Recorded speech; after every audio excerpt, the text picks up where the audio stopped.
Okay, Dr. Chen, I had to go at this one, but I'm a bit stuck on the setup. The problem is asking, if 45 grams of product is formed when the theoretical yield is 60 grams, what is the percent yield of the reaction? I wrote down the general formula for percent yield, but I'm getting mixed up about which number goes where. Should the 45 grams go in the numerator or denominator? Fair enough, Sam. This problem packs a lot into one sentence, but it's really a direct application of a key concept. It's easy to mix up actual and theoretical yield. Let's break down what we're given and what we need to find. The problem tells us that 45 grams of product is formed, and the theoretical yield is 60 grams, and we need to find the percent yield. Can you tell me, in your own words, what is the difference between an actual yield and a theoretical yield? Okay, so actual yield is what you actually measure and get in the lab from an experiment, right? And theoretical yield is what you calculate on paper as the maximum possible product you could get based on the stoichiometry. I'm curious, does the theoretical yield always have to be higher than the actual yield, or is it just usually that way? That's exactly right, Sam. You've precisely captured the difference between actual and theoretical yield.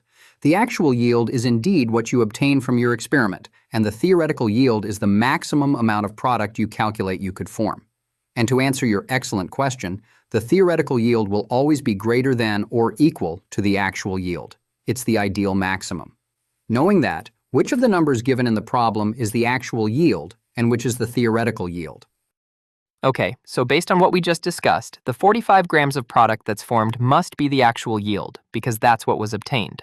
And then the 60 grams given is the theoretical yield, so actual is 45 grams and theoretical is 60 grams. Does that sound right? Yes, that's absolutely correct, Sam. The 45 grams is your actual yield, and the 60 grams is your theoretical yield. You've successfully identified the two key values we need. Now that we know which is which, can you write out the formula for percent yield, showing where the actual and theoretical yields go? Okay, so the formula for percent yield is the theoretical yield divided by the actual yield multiplied by 100%. So it would be 60 grams divided by 45 grams times 100%. Is that the right way to set it up? Good try, Sam. You're close on the formula, but you've inverted the ratio in the calculation. Remember, percent yield tells us how efficient our reaction was, comparing what we actually got to what we ideally could have gotten. Thinking about it that way, which number represents the part you actually obtained, and which represents the total possible amount? Oh, right. It makes sense that it would be the actual yield, the 45 grams divided by the theoretical yield, the 60 grams, to see how much of the possible amount we actually got. So it would be 45 grams divided by 60 grams times 100%. Let me try that calculation.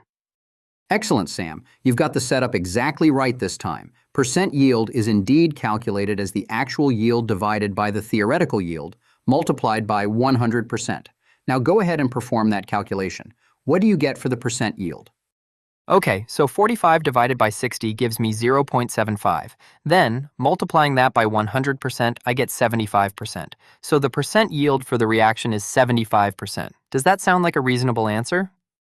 That's absolutely correct, Sam. 45 grams divided by 60 grams is 0.75, and then multiplying by 100% gives you 75%. So, the percent yield of the reaction is 75%. Congratulations, you've solved the problem. To summarize, we identified the actual yield as 45 grams and the theoretical yield as 60 grams, then used the formula percent yield equals actual over theoretical times 100% to calculate the final answer. Thanks so much, Dr. Chen. I feel much better about this now. I always mix up the actual and theoretical yields, but thinking about it as what you got over what you could get really helps. I appreciate your guidance.